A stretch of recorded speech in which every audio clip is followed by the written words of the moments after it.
Welcome to Blizzard Fire. We hope this video helps fire up your solution. You'll start by preparing the phone and enabling NFC so tags and devices can communicate.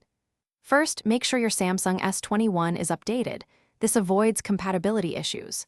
Next, open Settings, tap Connections, then NFC and Payment. Toggle NFC on and choose the default NFC behavior for reading or payments. Once done, place the back of your phone near a tag to verify the sensor wakes. If it doesn't, move slowly until you feel the prompt or vibration. You'll now read and write NFC tags for actions or data transfer.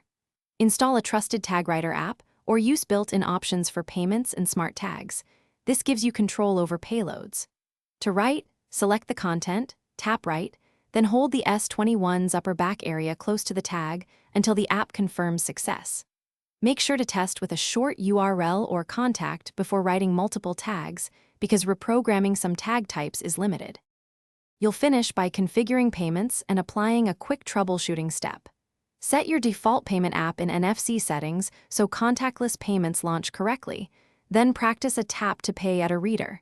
If NFC behaves oddly, restart the phone and clear the cache of the NFC or wallet app to refresh services.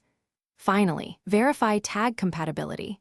Certain MIFARE variants may require specialized apps, and make sure antenna alignment by the upper back yields consistent reads. Thanks for watching. If you found this helpful, don't forget to like and subscribe.